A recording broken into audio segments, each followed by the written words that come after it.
Happy Halloween, motherfuckers!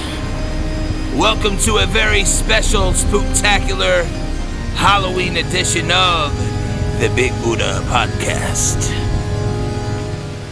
My name is Buddha. Within this magical season, my favorite season of the year, exists my favorite holiday of the year, and we are going to celebrate, goddammit. I have some awesome shit for you tonight. We have some spooky stories. I got legends. I got movies to talk about. The fun is endless. All Hallows Eve is upon us. I hope all you ghosts, goons, and goblins out there got some big old fat ones rolled up, ready for smoking. Jack-o'-lanterns are the only things getting lit on Halloween. We like to as well. Thank you for joining me here on the Big Buddha Podcast. It's about to get real creepy. Yeah.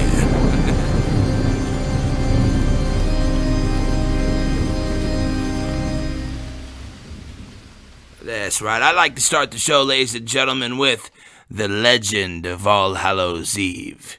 It hasn't always been a night that we just dress up and go out and frolic about the town, you know, scaring away spirits and doing tricks for treats, knocking on doors, and enjoying all the decorations and all of that. It hasn't always been that, although I think it is important to note that it came from many different cultures, and there's many different reasons for the celebrations, often the same in a lot of different cultures, but a lot of different places have different tales. So depending on who you ask, the legend of Hallows Eve or Halloween is different depending on the region of the world that you are discussing. But you know, there is a legend back from an old Irish folktale about Stingy Jack, and I titled this Stingy Jack and the O-Lanterns because it also has a big part to do with the reason why jack-o'-lanterns even exist, the Irish culture in general. The Irish brought the tradition with them of carving jack-o'-lanterns, though they originally used turnips because they didn't have pumpkins in Ireland. Ancient Celtic cultures carved them on All Hallows Eve and would place an ember inside them to ward off dark spirits, and later would scare away Stingy Jack. There was an ancient tale of a drunken trickster named Stingy Jack who bargains with the devil and wins, but only for a short time. He encounters the devil again just 10 years later to the day and tries his tricks on the devils once again, and ends up at the end of at his rope at the Dark Lord's mercy. You know, Satan marked him of the underworld and gave Jack an ember and placed it inside of a hollowed turnip. And from that day, Jack was doomed to roam the earth with only that to light his way. You know, they said the realm between good and evil, so the plane between good and evil, which to me would mean earth, reality. So people on October 31st, they would do that. They would put an ember inside of a turnip with a face in it, carved in it, and they would use that to scare off Jack and other dark spirits. The Celtic Calendar divided the year into a light half and a dark half, actually. The Celtic festival of Samhain, I think you've seen it probably spelled Samhain, because that's what it looks like, but it's pronounced Samhain. The Celts, who lived 2,000 years ago, mostly in the area that is now Ireland and the United Kingdom and northern France, celebrated their new year on November 1st. This day marked the end of summer and the harvest, and the beginning of the dark, cold winter, a time of year that was often associated with human death for many reasons. Celts believed that on the night before the new year, the boundary between the worlds of the living and the dead became blurred. On the night of October 31st, they celebrated the Samhain festival, and it was believed that the ghost of the dead returned to earth, and the veil between the living and dead was at its very thinnest at any point in the year on October 31st. They would light up huge bonfires of celebration and tribute, and they would also believe that it would scare away the dark spirits, as it would reveal bats in the sky, because bats would come to eat insects over the fire, and probably the only time you could really see bats at night, because they were scared of the dark back then. It was dark as bad. You know, at night you stayed in, or around the campfire at least. Western culture seemed to embrace these ideas and keep some of the rituals via the Christians of all people. They figured keeping the traditions would make it easier to convert pagans to Christianity, so they adopted and adapted many of the ancient festivals rather than stomping out the fires. Originally, May 13th, called Lemuria, a day where celebrants placated the dead, on the ancient Roman calendar, May 13th signified the day where ghosts of the departed would come to the land of the living and haunt people. In 609 AD, the church decided to Christianize the holiday by naming it All Saints' Day, and it would host as a day to honor the holiest of Christians that have passed on. The church version of Lemuria was a hit, and so the church leaders eventually made a decision that would give birth to what we now know as Halloween. They renamed All Saints' Day to All Hallows' Day and moved it to November 1st to better align the story with the Samhain festivals, or the Samhain festival, and the seasons in general, because Samhain was on October 31st, and November 1st was now All Hallows' Day. October 31st then became All Hallows' Eve for the very first time. Now, throughout time periods, witch scares, along with crazy religious trials in the 16th century, in association with superstitions of black cats and graveyards and ghosts and ghouls, would solidify the imagery that we now know as Halloween. But it came gradually. Back in Britain, back in the day, beggars would dress up in costumes and roam the streets, going door to door, putting on these little plays for food or money. They also had a similar holiday on November 5th, otherwise known as Guy Fawkes Day, where they would dress in costumes to mock Guy Fawkes. And, if you don't know about him, go ahead and hit that Google, or watch V for Vendetta, whatever you want. But they had lighthearted celebrations where they'd mock Guy Fawkes and dress up in costumes, so it wasn't quite Halloween, but it's around the same time, and it had a lot of the same traditions that we ended up adopting later on as a Halloween tradition. Some of these festivals eventually did make their way over here to the New World, against Christian Puritans' better judgment. They couldn't completely erase the impact that it would have on the people. Post-Civil War, later on, America was obsessed with death for obvious reasons. This ramped up the popularity of the tradition. Scottish and Irish immigrants carved pumpkins as they would turnips back in the day, and that tradition, as well as many others, came along with Halloween, caught on like Halloween wildfire, as you would say. One night of spooky fun, celebrating the dead, scaring off spirits, engaging in menacing behavior, became a way to celebrate. And over the years, they tried to soften it up, it became this way for kids to dress up, and they were not originally dressing in costumes here in America. They were going out and burning shit down and, causing destruction and mayhem on Halloween. And so they needed a way, America needed a way to not only commercialize the holiday, but also kind of ramp it down a little bit. They didn't want as many acts of violence going on Halloween and such. So, they adopt the costume idea. Sears starts coming out with costumes, making it more of a fun thing. They've made it more of a family atmosphere, a family holiday. And, thus began the tradition of the American version of Halloween. And over the years, it has become what it is. It's still one of my favorite things, whether it's commercialized or not. I saw another take on this. This is Welsh folklore, but I thought it was interesting. It was called the Cuddy Black Sow, is the name of the legend. But, as many of you may well know, a sow is a female pig. Welsh folklore tells a tale of a demon or a monster that prowls the streets on All Hallows' Eve, looking for souls to devour. It is said to resemble a huge black sow with glowing eyes that walk on its hind legs like a human would. Legends of the creation of the character suggest that the black sow was actually the form that Satan himself would take to walk the earth on Halloween. While it was laughed off in infamy as a local boogeyman tale to tell the children's, the people would still light bonfires and torches all over their villages on Halloween until daybreak, just to keep the Cuddy Black Sow at bay, until next year, that is.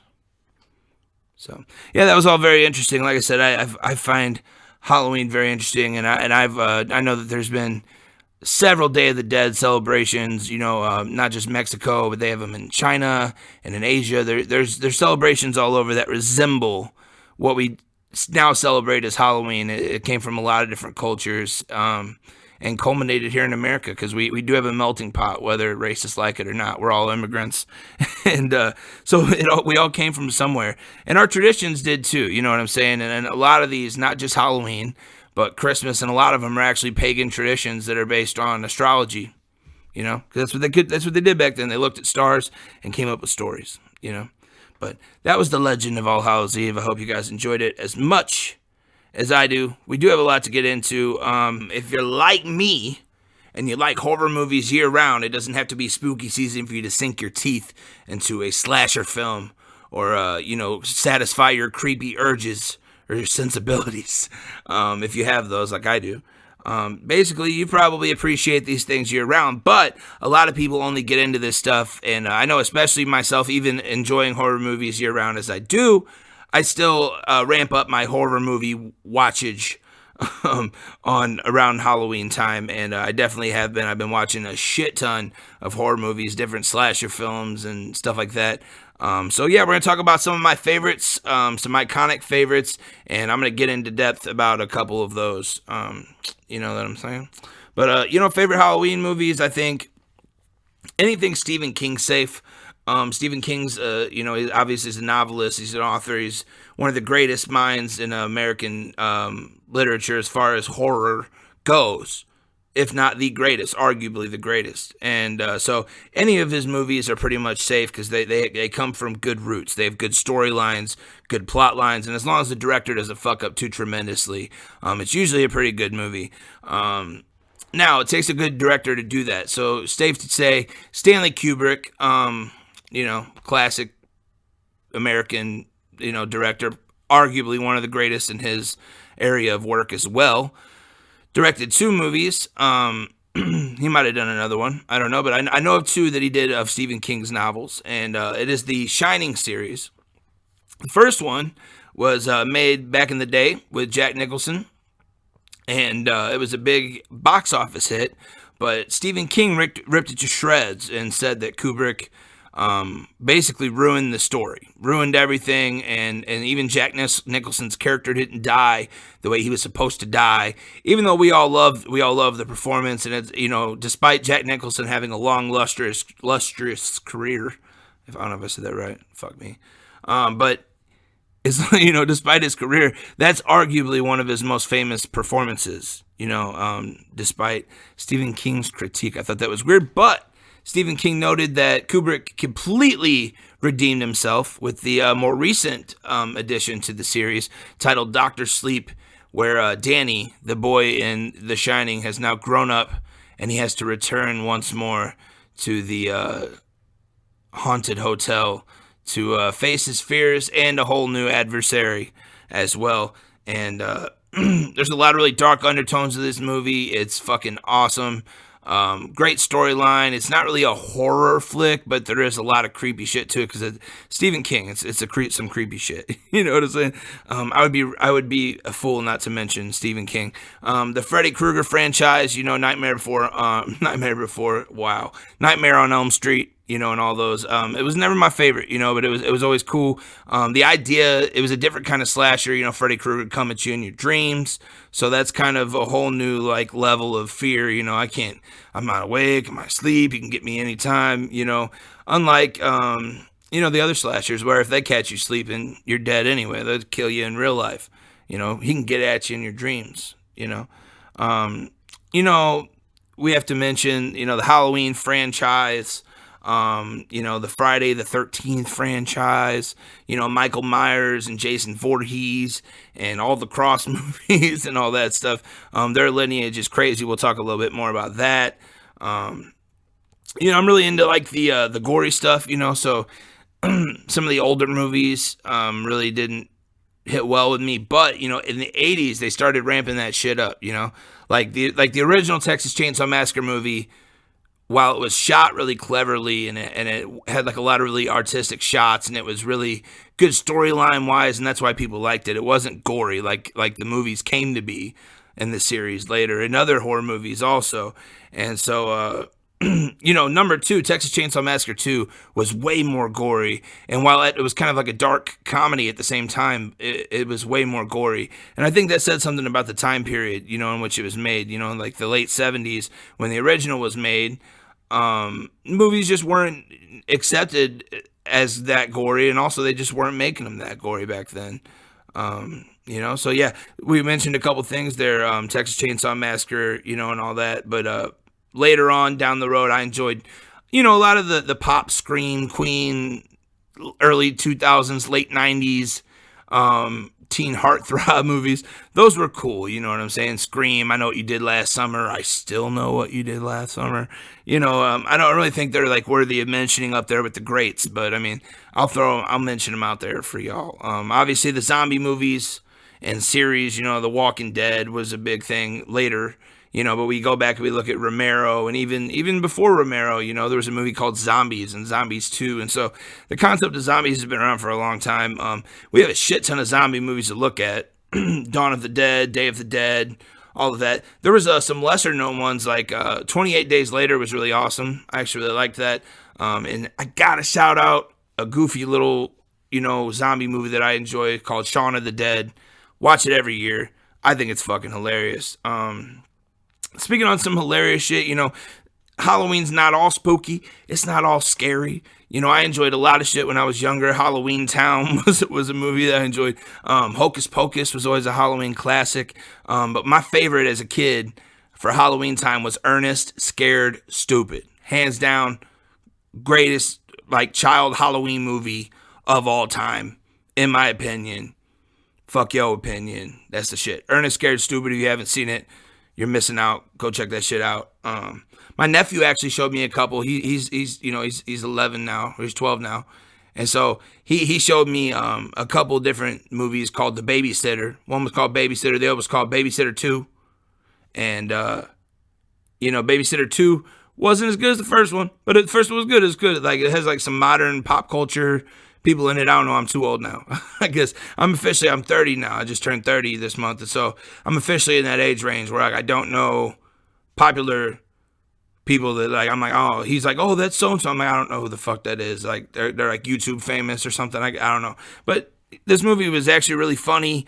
It was cool. It had satanic fucking rituals going on, and it was comedic, but it had a tinge of some creepy shit too, and it was based around Halloween. So The Babysitter 1 and 2, you can find that on Netflix actually right now. Also on Netflix, Cabin in the Woods. Not really a Halloween flick, but it's a cool little horror film. And if it would have had more money, I think it would have been a much better movie. But it had some good acting, and so I enjoyed it. Notable entries. If you're into the musical side of the horror genre, I enjoy Sweeney Todd, as always, fire. Based on an old musical, Johnny Depp, Alan Rifkin, Helena Bonham Carter, Sacha Baron Cohen. There's a shit ton of people in that movie. Fire. Great job. Reenacting the musical. If you go back and watch the musical being done on a stage, they cut out some songs and changed some situations, but overall it was pretty much the same story. Really well done. Also Repo Man, the Genetic Opera, which is a rock opera that was designed for Broadway, and it's basically how it sounds. It also has some notable people in it, and basically it's about the futuristic age where companies are now leasing organs, and if you can't make your payment, they send repo men to come and repossess your organs. And it's a really dark movie, and there's a lot, like I said, it's a musical, so if you don't like musicals, fuck everything I'm saying, don't watch it. But if you do like musicals, you check it out. Paris Hilton's in it, dude from Happy Days is in it, Bill Mosley, and so there is some iconic people in the movie, so check it out. I don't know, it's cheesy in parts, but I like cheesy in certain situations. Cheesy is not always bad when it comes to horror. And we find that, throughout the times, actually, horror's been a really prominent piece of cinema since the very beginning, and it grew up part and parcel with the image of cinema. It's always going to be with us as one of the most popular film genres. Horror is actually an all-purpose genre when you really think about it, because it keeps changing, morphing with culture and time period. It brings us sensibilities of an age in which it's made. If we look at horror films from the Great Depression, such as Dracula and Frankenstein, made to appeal to people of that time, and then try to compare that to that of which is directed to appeal to us today in the modern horror cinema age, there's many distinct differences, but does newer necessarily mean better? Not always. Sometimes it does, but not always.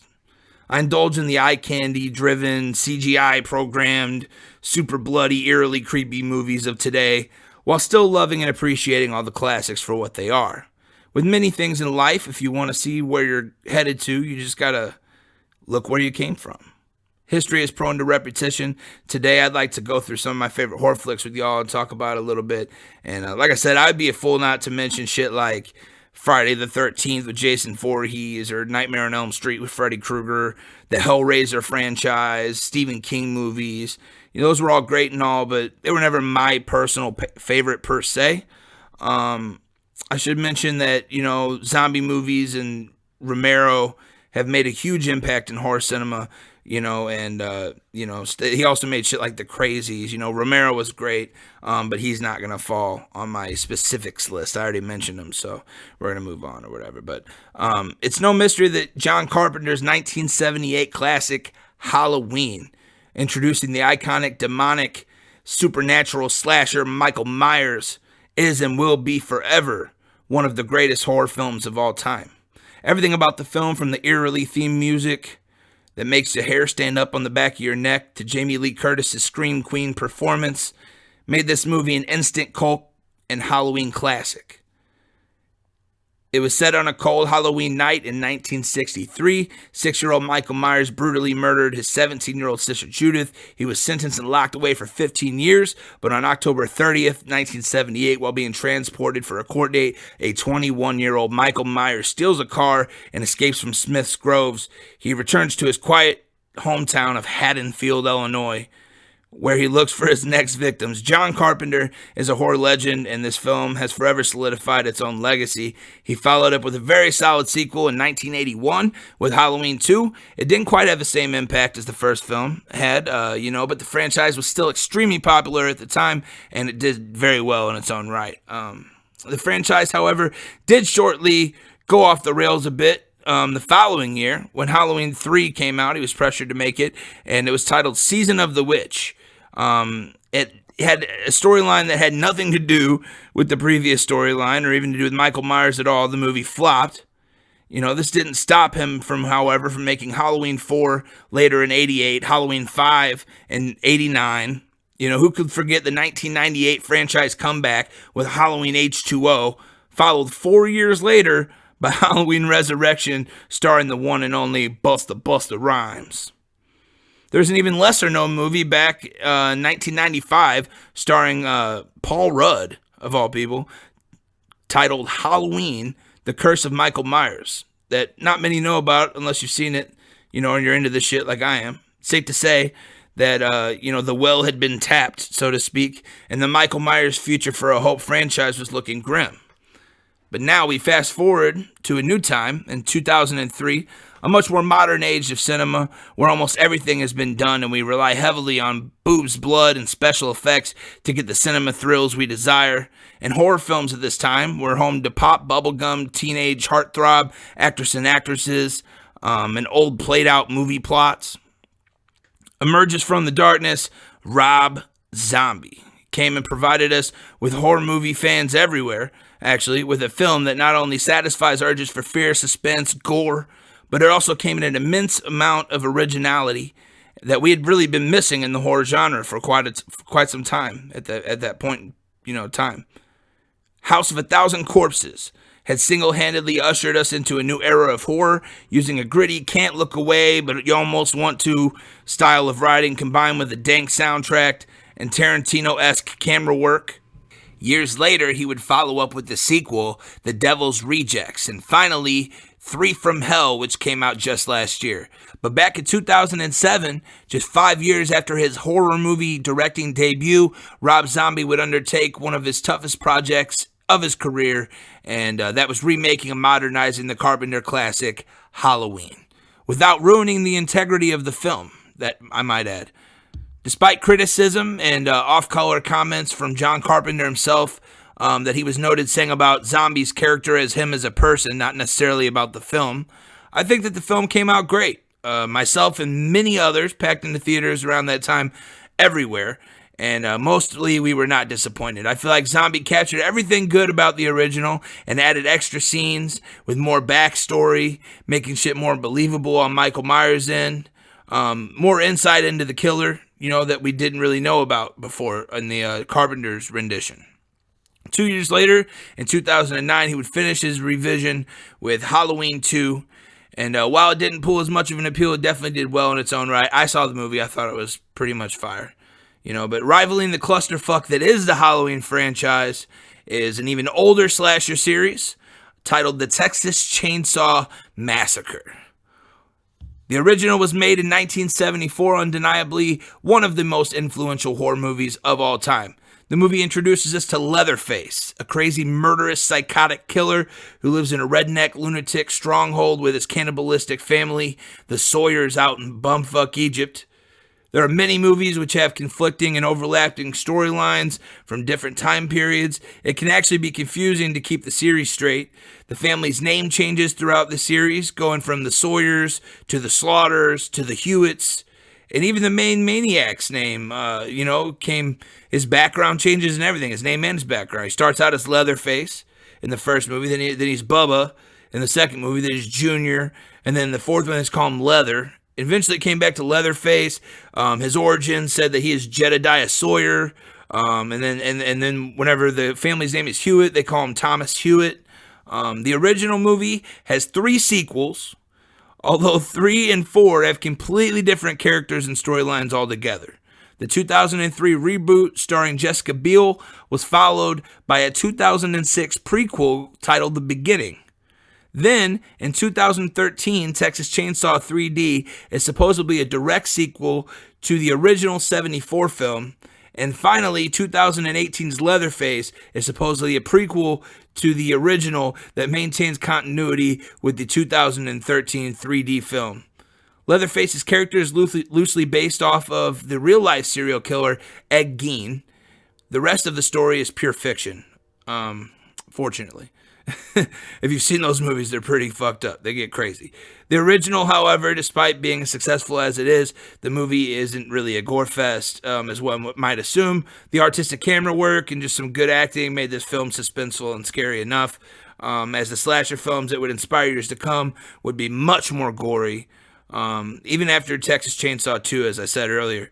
While none of the movies in the series were actually top-selling box office smash hits, most of them had moderate success, and A-list celebrities such as Matthew McConaughey and Jessica Biel, Renee Zellweger. If you love Mikey Myers and Jason Voorhees and Freddy Krueger, and you haven't looked into the Texas Chainsaw Massacre Leatherface series, you're really missing out. Like I said, I enjoy horror movie, but I don't know. Like I said, some of those movies, especially the ones that are made in the 80s, number 2 and number 3, they're really cheesy, but like in a good way. Like Bill Mosley kills it. Horror legend Bill Mosley actually acted in 5 of the movies I've mentioned today. He was in the iconic character Chop Top in Texas Chainsaw Massacre 2. He played the demented Otis in House of a Thousand Corpses, Devil's Rejects, and 3 from Hell. And he played one of the Largo brothers in Repo Man, the genetic opera. Bill Mosley is a horror icon, and you've probably seen him and you just don't know it. If you don't recognize his name, I guarantee you've seen something that he's been in. He plays a psychotic, deranged person very, very well. And, like I said, we typically only see celebrity actors and actresses in these movies. However, there are a lot of hands and minds that go into making a slasher flick. From Men Behind the Mask, the actor playing our favorite homicidal maniac not only changes by the movie in a lot of cases, but it also changes per scene in certain situations. For one single scene in the Texas Chainsaw Massacre Part 2, for instance, stunt performer Bob Morga got to put on the Leatherface mask. Years later, Bob would also get the pleasure of being Michael Myers in the first half of Halloween 4. And then he got the pleasure of being Jason Voorhees during the dream sequences in Friday the 13th, A New Beginning, making him the only actor/stunt coordinator to have played Michael, Jason, and Leatherface which is pretty fucking cool, if you ask me. So there you go. Gather up your friends, or if you're like me, I'm sitting here with my candles lit in my dark-ass house, and, I'm going to watch some horror movies after I record this, I think, I've been doing it. I stay up late at night, and we watch horror movies, because that's what you do during spooky season. So, get out your Amazon Prime membership card and order you some horror flicks to celebrate the Halloween season with your peoples. Right now, we're going to keep it moving. Ladies and gentlemen, I have tapped into my sources. I have opened up the floodgates. I have asked people for help. I have notified the masses that I was looking for scary stories to tell on the Big Buddha Podcast.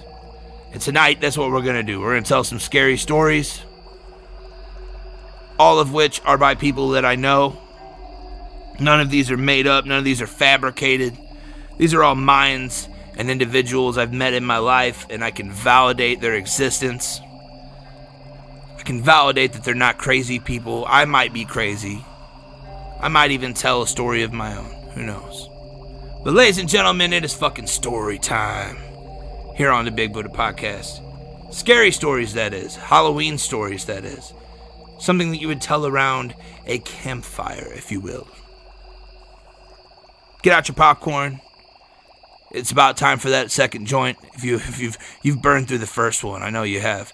Go ahead and light it up, roll it up, get a dab, blunt, intermission, stuff like that. Come back in 3, 2, 1. Story time. Here we go.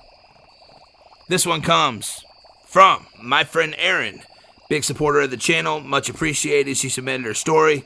I'm gonna try to do this some justice. She says, when I was younger, I used to see red eyes in my closet. My parents thought that I was making it up because I was maybe only 3 or 4 years old, but I remember it like it was yesterday. As I got older, I would see this black figure that would be at the edge of my bed, which was in front of my closet. I would try to just ignore it, but it freaked me out.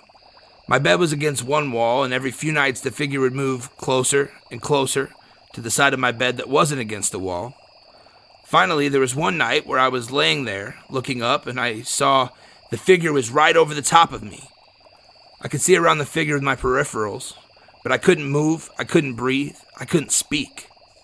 And the weight that I felt on my chest was unreal. I couldn't even close my eyes.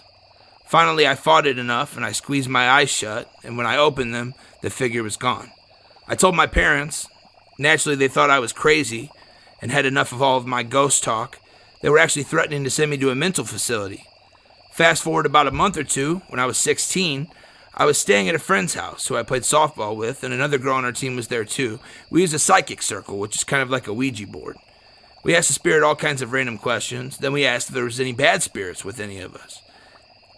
It said yes, and when we asked with who, it spelled my name and then spelled out the word demon a few times.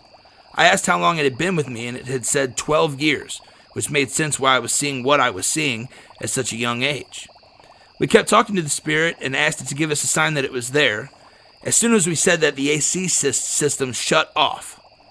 We heard a loud bang out of the register.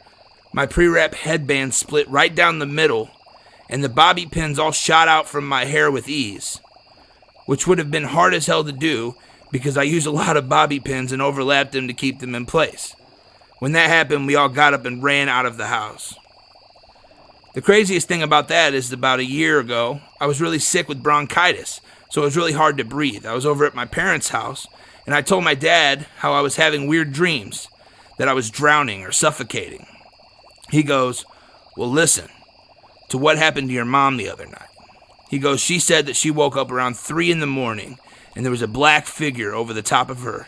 She couldn't move, she couldn't breathe or talk. She had a weight on her chest that felt like a bowling ball, she said. She was finally able to close her eyes, and when she opened them, the figure was gone. My dad sleeps on the couch because of his back, and he said that she woke him up crying and then sat on the living room floor for the rest of the night and refused to go to sleep. After he told me that, my jaw dropped to the floor. I said, Dad, do you not remember me telling you what happened to me years ago, and you guys thought I was crazy? His eyes got super wide, and he goes, oh my God, now I remember, I'm so sorry. That's just crazy.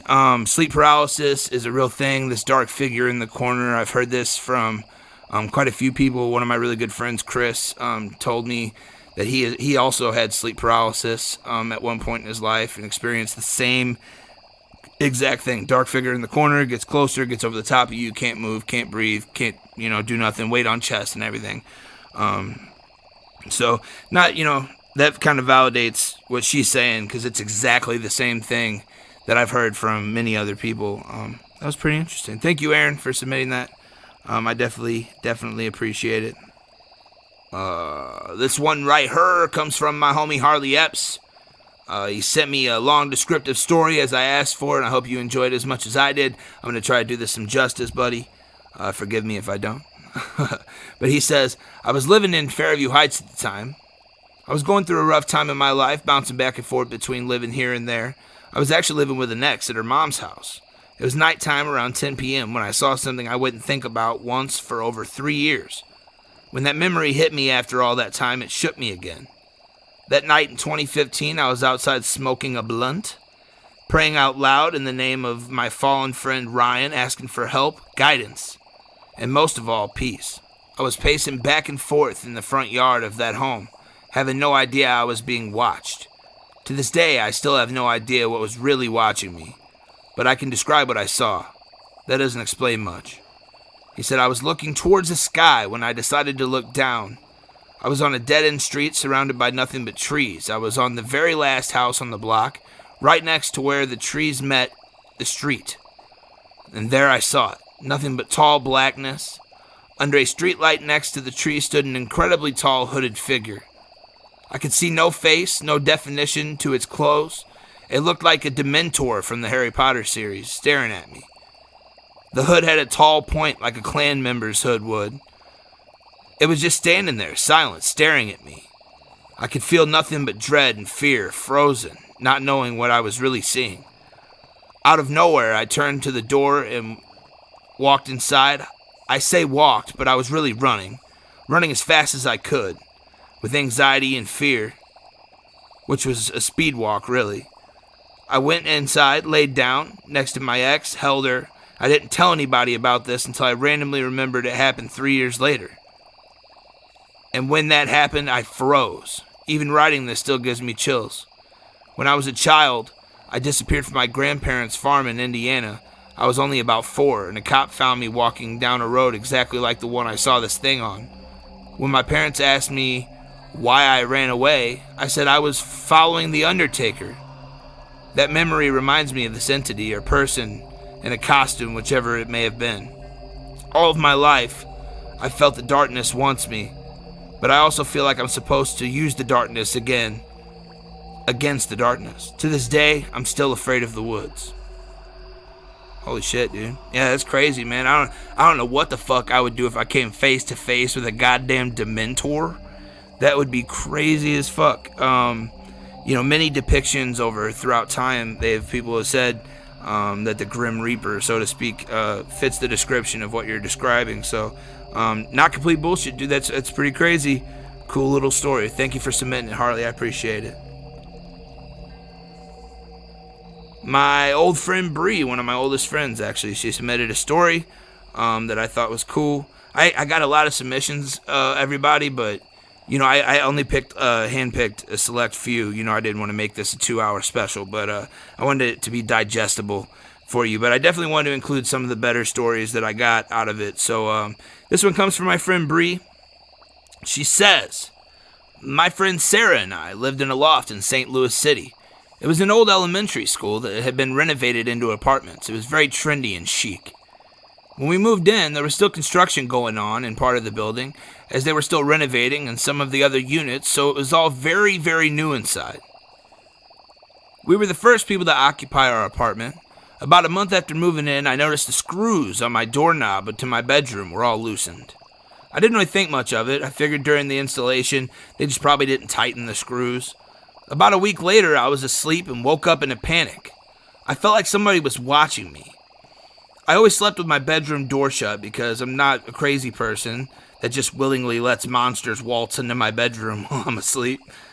Anyway, I woke up that night, and I saw this dark figure by my door, just standing there. I stared at it for a while, and then it just went away. It looked like a hooded person, but I couldn't really make out any details. I figured it was all in my head, and I just went back to sleep. When I got up the next morning, the screws on my doorknob were all on the ground. Still not worrying too much. I mumbled to myself, blaming the poor construction of the apartment, and went about my day. About a month later, I had forgotten all about the doorknob situation and the creepy thing watching me sleep at this point. Sarah was out and about with some friends, and I was laying in my bed, about to fall asleep. The walls were thin. You could hear even the slightest footsteps in the hallway outside of our apartment. Side note to emphasize how thin the walls were, one time my neighbor sneezed, and I said, "Bless you," because I thought it was Sarah in our apartment. With noise being so easily heard, I always knew when Sarah would be home because I would hear her walking down the hallway to our door. This night, I didn't hear any noises outside in the hall, but I heard our front door trying to be opened. I figured Sarah forgot her key and went to let her in. I opened up the door, and no one was there. Like no one at all. I got a little creeped out, but I thought, hey, maybe somebody was just trying to play a prank on us. When I tried to shut the door, it wouldn't shut all the way. And this is really odd to me because it was just shut and locked moments before. I turned on the lights to see what was going on and saw that all of the screws were so loosened that they were barely in the sockets. This caused the latch part to shift and not fit into the slot. I grabbed a screwdriver and tightened the knob back into place. It shut and locked perfectly. I decided to tighten my bedroom doorknob screws while I was at it for good measure. I laid back in bed and tried to fall asleep. Next thing I know, my bedroom door starts shaking, like someone was trying to get in my room. I immediately turned on my light and called Sarah to see where she was. She was out, still at the bar. I couldn't even hear her over the background noise, but I knew it wasn't her, and I knew she wasn't home. The door stopped shaking as soon as Sarah answered the phone. I was too afraid to investigate, so I told myself it's all in my head about 15 million times. After about 3 hours of panicking, I finally fell asleep. I really didn't have too many other encounters with somebody watching me or the door trying to be opened after that, but about once a week, I would still have to tighten the screws in my doorknob to my bedroom.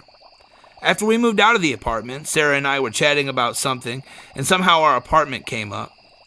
We were joking about the shitty parts of living there, and I mentioned the loose screws in my doorknob. Sarah's face legit got so white. Like, I thought she was going to throw up all over me. Turns out, Sarah had the same situations happen to her whenever I wasn't home. It's like she crawled into my mind and repeated exactly what I saw. She had loose screws on her doorknob. She said that she felt like she was being watched. She saw the dark hooded figure. Her door was shaking like someone was trying to break in. The only thing that didn't happen to her was the front door situation. To this day, even though I live in a completely different state, I tighten all of the screws on my doorknobs to the point of obsession. Well, I can imagine. I would probably definitely do the same. Yeah, that shit's crazy, man. I don't know what would. I mean, even if somebody was trying to get into your door, they'd have to be shaking it pretty goddamn hard to get the screws to fall out. On both sides. Yeah, that's absolutely nuts. So definitely something paranormal going on there. Wow. That's crazy. This next one comes from my friend Emerald, and supporter of the channel. She says, I've had many experiences, but there will always be one that stuck out to me more than most. This is a true-ass event that happened to me. About 10 years ago, my best friend's parents offered me a place to stay to get away from my abusive family. The only problem was that they had this creepy guest room that I always refused to sleep in, but now it had become home. Every night I slept in that room. I felt people on me, over me, touching me. Normally I sleep facing the door and my back resting against the wall, but in that room, every time I faced the door, it was as if someone was breathing in my face. I could feel them staring at me, even sometimes rubbing my cheek. One night, I stayed up to watch some TV in the living room with their dog, R.I.P. Chica, shout out to Chica, and something kept bothering me, telling me to look to my left, so I did. I thought I had seen a man standing in the archway between the bedrooms and the front door. I turned away, thinking I was crazy for a moment, until I looked again, and he was still there. Everything about this figure was all black, but deeper than black, like a black hole sun to get lost in. I could feel myself falling into a trance for a moment, trying to make out the details of him. I could make out that he was wearing a top hat, a trench coat, and boots. His eyes were bright, like pure white. They glowed, and he had this slight devilish smirk on his face. I instantly felt every hair on my body stand up, and the dog started barking at it, so I knew it was real. I didn't know what to do. He was standing in the way of my only exit, so I just sat there, and we stared at one another for a few minutes, waiting on the other to make a move or a sound. Then I started praying. I'm not even religious at all, but I think I called on every god deity that I could think of. I rebuked him, and I demanded that he left. After about an hour of me yelling and praying demands, he finally walked away, slowly into the door. But as he gets just about almost past the wall, he started smiling, and his smile glowed pure as white as his eyes did. He then crooked his neck and arched his back to continue looking at me as if he was leaving. I stayed in that spot until one of her parents woke up, and I told them what happened, and everyone had thought I'd been drinking or was high or was tired. But I was completely sober that night. Let's just say I moved back home that day and only went over there for visits and never overnight stays. Fast forward a few years later, me and Cindy were drinking at the bar, and she brought that night up to me. She started telling me about how when she was younger, her and one of her cousins had performed witchcraft and played with the Ouija board in the room in which I slept in. I asked her what kind of spell was done, but she said it was something that her cousin had found. She couldn't really remember the name of it, but she had to close her eyes while her cousin read the spell. And neither of them were supposed to open them, but I guess Cindy had got scared because she said that she had felt the room filled with people.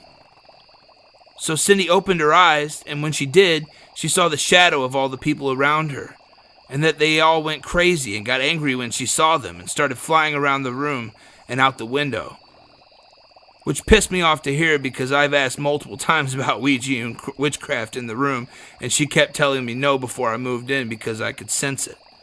I drunkenly stared at her, trying not to throw my drink at her, so we decided to draw that we both saw those 2 nights.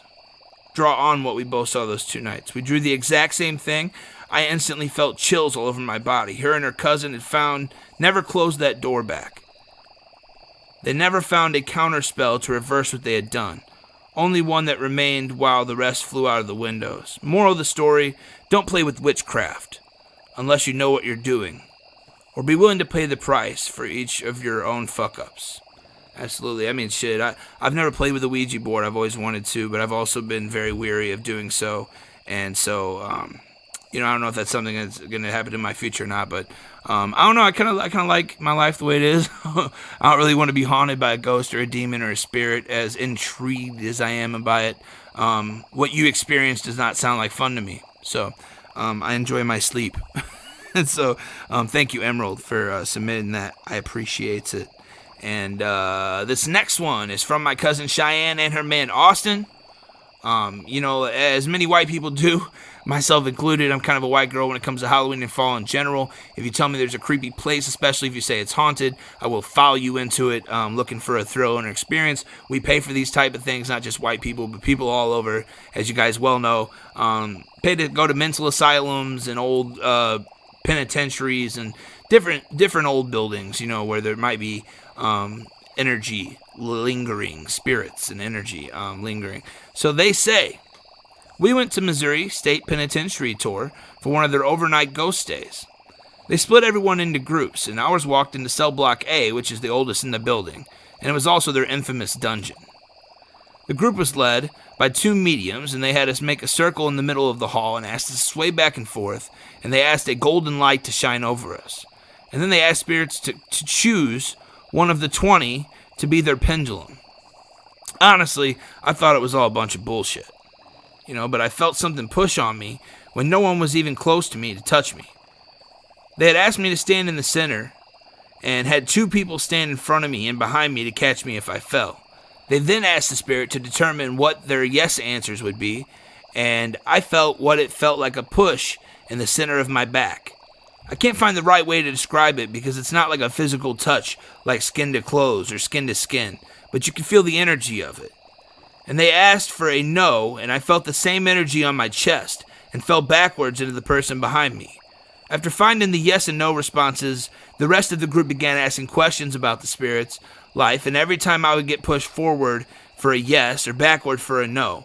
Finally, someone asked if the spirit was a violent person, to which I was shoved forward, to where I had to grab the person standing in front of me to catch myself as I started to feel uneasy. The next person asked if we should be scared, and the same thing happened. After getting caught again, I waited for them to ask the next question. The next person in the group had asked a final question. They had asked if we should feel threatened by the spirit.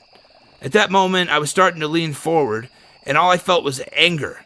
My fist balled up, and I felt the need to punch the person in front of me. I caught myself. I looked between the mediums leading the group and told them I need to leave the building before I hurt the person, who was my wife, actually. They asked what was wrong, and I told them, and they told me to literally shake it off. They walked me outside to get some fresh air. As I walked through the doorway back into the open yard, I felt like my normal self again. I don't know what happened, but when I went through that door, it was like all the anger and hate, and I completely washed away. I felt my normal self come back into me. It was definitely one of the creepiest, weirdest experiences I've ever had that night. When we left the building in the morning, I felt like I had to ask someone if they had holy water just in case, because I didn't want any of that shit leaving with me. Yeah, no shit, brother. Thank you, Austin and Cheyenne. I appreciate your testament there. Yeah, no shit. I don't want any of that shit coming home with me either. I'm tempted to go play in those places and do those things, but while I've never seen a dark figure, I've seen some shit, and I've had some shit happen in my own life, that's just borderline unexplainable, really. I've had some supernatural events. I've had where we should have had a car crash, and there was a flash of light. I can't explain it. It was blinding, and it gently pushed, it should have been a T-bone. I should be dead right now, to be honest with you. But there's a flash of light, and if an angel is a real fucking thing, whatever happened, push these cars away gently.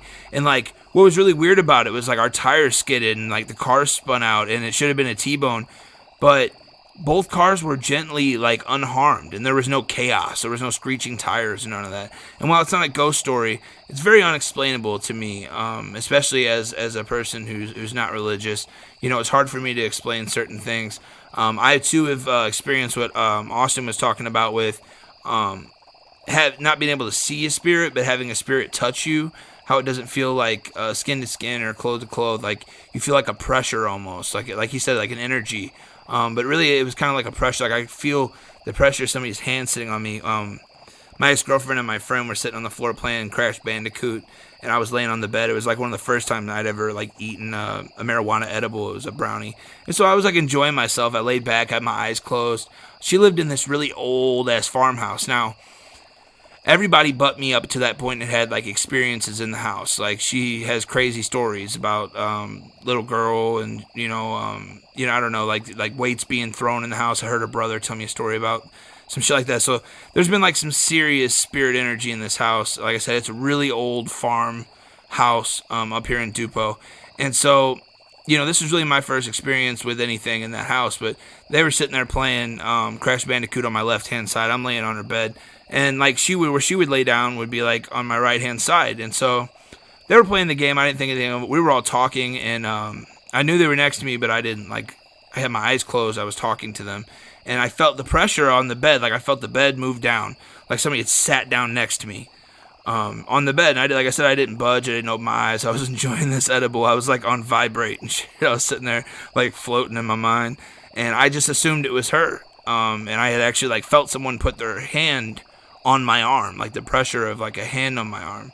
And I opened up my eyes. I was saying something hey babe, blah blah, and I went open to say something to her, and I looked to my right where she should be, and she's still on the floor with Chris playing fucking Crash Bandicoot on my left. As soon as I looked right and I didn't see anybody there, my big ass left the bed. My jumped off the bed, and I was I gotta go, and I told her about it later or whatever. But that was really creepy. A lot of shit happened in that house. When they moved out, there was one night we went back, and we had just moved all the shit. I know people say energy stirs up spirits or whatever. We had just moved all that shit for the first time. They had lived there pretty much her whole childhood, and now that she was 18, I think, 17, 18, and they were moving out of their house for the first time. And so a lot of energy shifting. We had just moved all the shit. It was one of the last nights we were able to get into the house. and we were on a roadie. We stopped by there to roll up some blunts, and it was really weird. We're in the kitchen, and we had the lights on in the kitchen, but like I said, it's a really old farmhouse. It was nighttime, so like the living room's like this big, tall ceiling room, and it was really, really dark, even though it was like just 10 feet from me, like through a doorway. It was just so dark, like black, and kind of like how the stories earlier, they talked about like just the feeling of somebody watching you. I they were talking and we were all having a good time, and I had felt that presence, like just like glaring at me from the darkness. And it was such an uneasy feeling that it like made me like rush the process. And I don't know, like Chris has had a lot of really crazy experiences in his own right. Chelsea had been living there her whole life. I remember when we used to kick it, whenever I was like 16, I would go over there and hang out.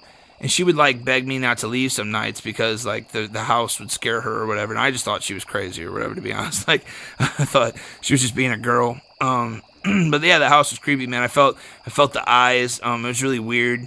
Like I'm sure like I didn't audibly hear it, but like as we were leaving, I like heard like I felt a rush behind my back. Like I would say a push, but it like just urged me and kind of got me out the door, and like the door slammed behind me, and like they were already outside, and they're like, Jesus Christ, you have to slam the door. And I'm like, I didn't fucking do it. Like, like honestly, like that was a really creepy experience. Me and Chris.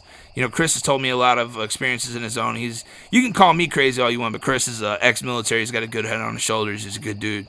And, he's told me some crazy stories about in his life what he's encountered. He actually had a very similar experience, as I mentioned earlier, to the one that my friend Aaron had sent in with the dark figure in the corner. I guess Bree had kind of said that too.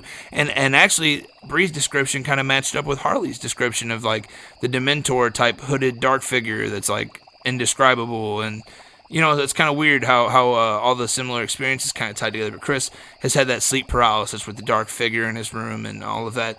And we've had some pretty crazy experiences involving another one of our friends in an apartment that he lived in. We would, none of us smoked like full flavor cigarettes. It'd be the middle of the night, and like we would get this like strong odor from the kitchen of like full flavor cigarettes. Our friend kind of went a little crazy. Living in that apartment, and they actually had to have like his dad come in and like bless the house with a Bible.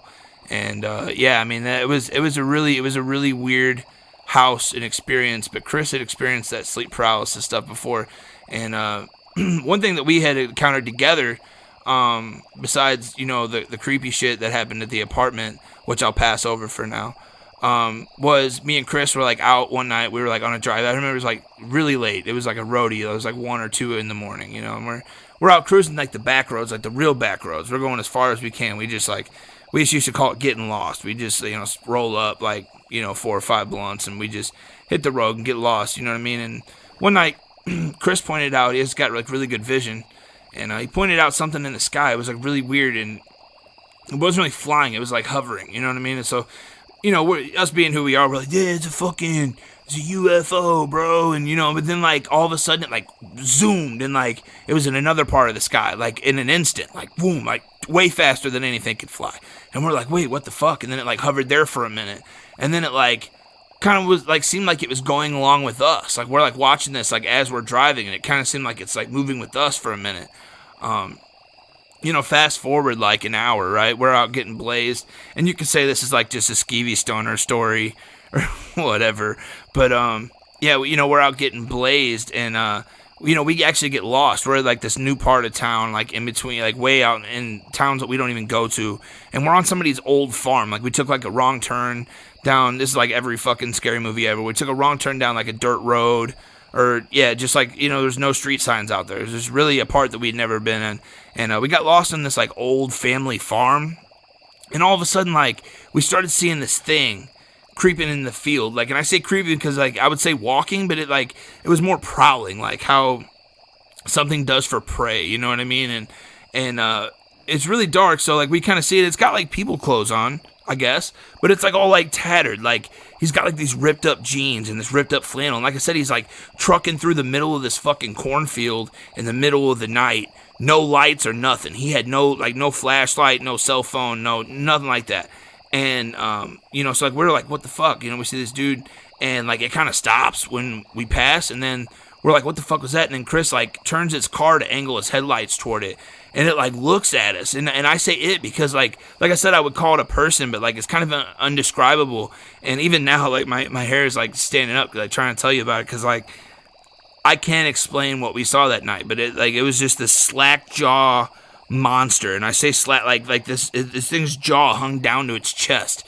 And, like, it was, like, walking, like, prowling, like, with its arms, like, swaying. And it had, like claws or something. I don't know. It's weird. And you know what's crazy to this day? I kind of like shook it off. Like me and Chris like freaked out in the moment. We're like, ah! And we like drove off and like off into the like opposite end of the darkness. And like even like it kind of like started coming after us or something. And I was like, should we go back and kick its ass? And Chris is like, fuck no, dude, fuck no. And he drove off. And you know what's crazy about that night was I kind of didn't talk about it for a really long time. Even me and Chris were like, we're just not going to talk about that. You know, like that night, we were like, we're not going to talk about that, you know. And what's crazy is, like, years and years later, like, this is probably close to, 8 years later now. I just talked to Chris recently before I did this Halloween episode and got his blessing to tell the story, or I asked him for his blessing, rather. And, he still accounts pretty much the same thing that I account. Which is crazy. Like I said, you can call me crazy or whatever, but Chris got a good head on his shoulders. He's a good dude, and he remembers the same shit that I remember. And that's pretty fucking unexplainable. I don't know if we saw like an alien or a monster, or if it was like a ghoul, or, if it was just a really, really, really, really, really fucked up, inbred fucking person that had been locked away in a cellar or something his whole life and was like out prowling the fields for dinner or something. I don't know. But it was like the creepiest shit that I have ever experienced, and I just wanted to share that with y'all on this special Halloween edition. Hopefully you guys enjoyed the scary stories, the legends, and the talk about the horror films. Make sure you guys are celebrating the right kind of way, get around your people, don't let COVID keep you down, dress up, go to Halloween parties, get out, just be safe, and, social distance, and all that good shit. Actually, the scariest thing about this Halloween could be the corona itself, as a matter of fact. But don't let that stop you. Can get out there and celebrate Halloween. Happy Halloween to all of my saints and sinners, ghost fools, goblins out there, all the listeners out there in Radio Land, on the internets. I appreciate each and every single one of y'all. Check me out on Spotify, Pandora, Facebooks, YouTubes. Actually, Facebook, I'm actually banned on Facebook right now. I'm in Facebook jail, and therefore I cannot post this episode on my Facebook channel as I would. So it's never been more important than ever to kick the ball around, share it with your friends and your friends' friends, and grab that YouTube link, grab that Spotify link, let everybody know what we got going on over here at the Big Buddha Podcast. Let them enjoy the Halloween splendor as we have, and let us celebrate. Peace, love, no candy corn. I'll see you later. Y'all come back now, you hear?